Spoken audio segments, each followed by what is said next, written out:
Peace to you all. In this video we are going to make a comment about the comments. This video actually, it's making the Muslims very much upset, so I would like everybody to watch it and download it and post it everywhere. This video and the video before it about women's rights, there's two of them actually. Now here there's a Muslim. He is so upset because, as usual, you know, all Muslims are so upset because of what I do, because they notice how stupid their religion is. And you know, especially I'm showing a reference and showing in the screen everything you need to know about the stupid religion of Islam, which is nothing but a collection of fairy tale stories and legends of old generations before Islam. Actually, even the Quran says that people, they accuse Muhammad that he is a thief and he is stealing collections of legions of others. So the Arab, they knew already that this is nothing but a legend. Alright, you see here, Inna hada illa asatirul awwalin. This is nothing but the fairy tale stories of the old nations before you. Alright, do you see it? They accuse him many times during his lifetime that this is the stories we know. You are, you know, those, but all those are legends, are stupid fairy tale stories. And Muhammad, with no shame, still he collect them and he put them as part of his books. Look how many times they keep saying to him, those are legends. It's all over the Quran. You see it? Here we go. It's a tales, fairy tale stories. The fact the word asatir is not only a tale, it is it's exaggerating of stupidity, you know, like ustura. It's a fabrication with exaggeration of things happen there, like, you know, if, things like flying, like today what we call it fiction, like people Spider-Man and blah blah blah, etc. But at that time they have their own kind of fiction stories, and Muhammad, he heard those stories and he made them part of his Quran.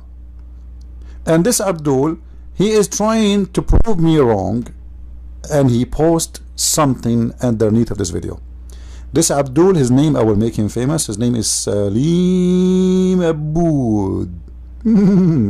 Unbelievable. Let us see what Salim Aboud he said. Salim Aboud, where is your post?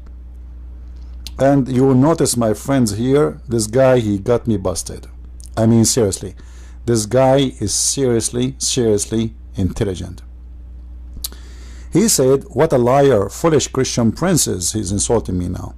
Why you don't show in your clip full hadith or verse? What do you mean full hadith or verse? I'm showing the hadith number, I'm showing the Quran page, I mean the chapter number, the verse number in the front of the screen, and even I'm showing the interpretation of the verse. What do you want more?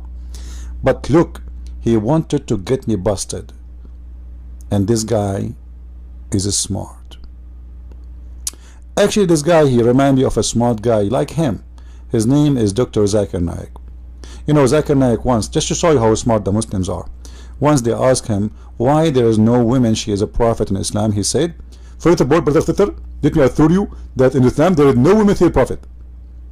However, the reason there is no woman to the prophet in Islam, because if a woman to become a prophet, you have to lead the congregation. If you lead the congregation, you have to bend over. If you bend over, that would disturb the Muslim prayer. Thank you very much. So the smart Abdul saying that there is no woman in Islam is a prophet because if she bend over, every Muslim will look at her ass. May Allah ask you with this intelligence. And this guy is exactly the same. He decided to defend his prophet, but he did expose him more. Look what he said. Read the Jewish view in the flying carpet of Solomon. You idiot! This is not the Jewish. This is not the Jewish view. You dummy, donkey, monkey. This is the Jewish legends. You idiot! Do you even Muslims read? Oh, I forgot. You are a follower of the illiterate Muhammad, the prophet of the hummus. Actually, even hummus is not even your mate. Even in the Arabian Peninsula, they have no idea what hummus is. Let us click at the link he gave us to show you how this guy is an official donkey like his prophet. He is trying to prove to us, remember, if you go back, he is trying to prove to us the flying carpet there. Alright? The flying carpet. and I have to show you that this is what he's trying to show us, that the flying carpet is not a stupid story, it's real. So he want to convince us that the flying carpet is a real story and it is not a fiction. For sure he will win. You know, I mean, who in the world can deny that the flying carpet is real? Where is his post? What happened? I'm trying to find his post. Salim Aboud.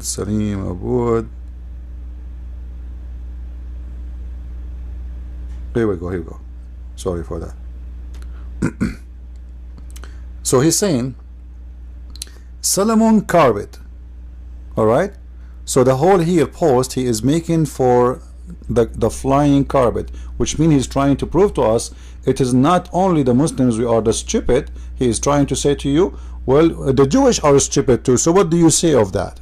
Huh? You stupid idiot, the Jews don't believe in this. And I will show you from the website you gave us. This is the website you gave us. As you see, I click, we open it. Here we go in the side, it says Solomon Karpet. Let us first expand the size of the page so everybody can read better. Alright, here we go. You are the one who mentioned the carpet, by the way. There is the eagle of Solomon, there is the temple of Solomon, there is etc. And even the ant, my friend, even the ant story, Muhammad, he stole it from there. And here is the story of the Queen of Sheba. By the way, do you know that your prophet he mentioned in the Quran that when Solomon he died, he was dead, and the interpretation explain more details, that when he died he died and he was standing up, and the reason for 1 year, guys, nobody noticed that this guy is dead. Some stories face for a couple of months, or like 6 months. For 1 year is standing dead and nobody noticed that he is dead. And how they notice he is dead? Because the termite, they ate his stick and then he fell down. Unbelievable story. I mean, a king he died, and the ministers and the wives and the soldiers, nobody noticed that he is dead. They go to his throne and he's standing there.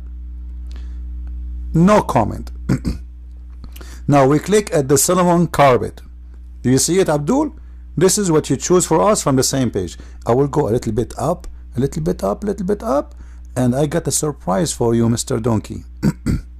I hope donkeys will not feel insulted for calling a Muslim a donkey. Do you see what it says here, Abdul?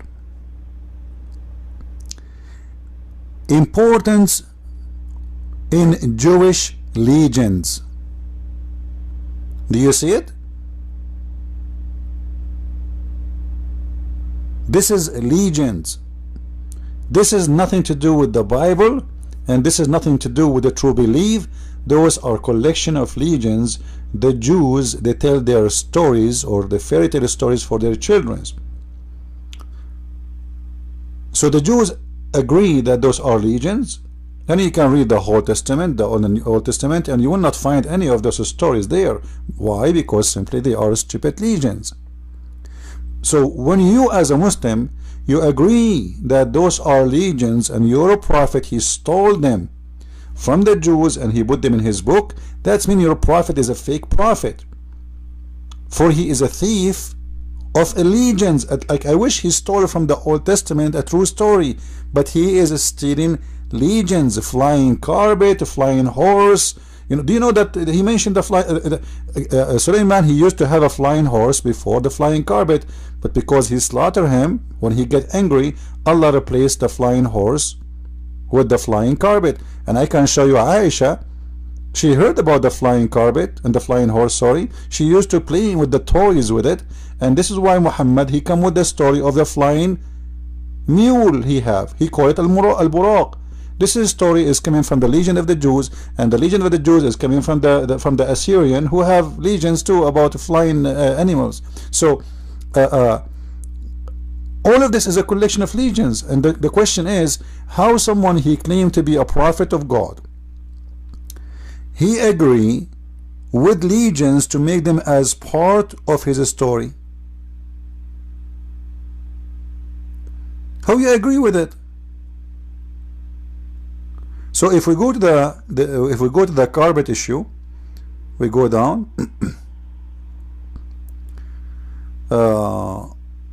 Like here as an example, the story of a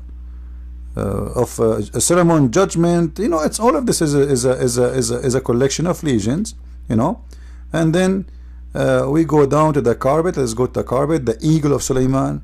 The Quran speak about the hudhud. All right. And here the Karpet, you will see it's exactly the same story. It would you know, like Muhammad, he just make it shorter, and you know, you will see here that the flying Karpet, you know, it carry all his kingdom ship, and you know, read with me here, you know.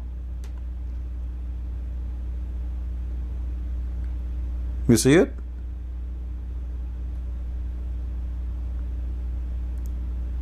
So he ordered the wind, and the Quran says the same, that Sulaiman, he ordered the wind, and the wind carry him. So those are legends, and you Muslims, you copy legends from the Jews and you put it in your Quran. And Muhammad always do that. As an example, for all Muhammad life, he never mentioned the punishment of the grave. And one day a Jewish woman, she came to the house of Muhammad, as you see it here. Aisha said that a Jews came to her and mentioned the punishment in the grave, saying to her, may Allah protect you from the punishment of the grave. Aisha, she said, then she asked the Prophet or the Apostle about the punishment of the grave. He said, yes, there is punishment in the grave. Aisha then after that she said, I never saw the Apostle but seeking refuge with Allah from the punishment in the grave in every prayer. If you analyze this hadith with me, you will notice that Muhammad, he never mentioned the punishment of the grave ever before, until a Jew told Aisha about the punishment of the grave. Aisha, she told Muhammad about the punishment of the grave, and since then Muhammad, he cannot pass a day without saying, I seek refuge to Allah from the punishment of the grave. I mean, if the punishment of the grave is so scary, and Muhammad, he is a prophet of Allah, how come he never heard of it until the Jew, he told him, and then he stuck with it? And the proof that Muhammad never mentioned it before, because Aisha, why she is surprised? Why they, you know, if Muhammad mentioned it before, and as you see, this is mean before that time, before that day, Muhammad never ever mentioned such a thing. And this is one of the part of the Jewish legends, that when you go in the grave, your punishment start. So Muhammad, he copy it and he make it part of his religion. And now he is teaching the Muslims that there is a punishment of the grave. This is why he slept with the mother of Ali, Fatima bint Asad. When she died, he slept with her in the grave. Why? Because simply he want to make the pressure of the grave lighter. But Muhammad never mentioned it before, until a Jew, he told Aisha that. And this is why Muhammad, he copy, and he tried to hide his theft. Like as you see here, a story of a Jewish guy when Muhammad was doing a funeral and Muhammad praying standing. So a Jew, he told him, this is how we do it, this is how we do it. Muhammad right away, he said to his men, sit down, and let us act differently. Why? Because obviously he's a thief, he is copying from them, and he thought by acting differently he will not be accused anymore of stealing of the Jew. So thank you Muslims for exposing your prophet. Don't forget, if you want to learn more, you can get my books from Amazon.com by searching for Christian Prince, and you will find all the list of my books. And soon our German copy will be out, and we have the Swedish and we have the French. Get your copy and learn about the cult, stupid religion of Islam. Thank you, and God bless. Don't forget to subscribe.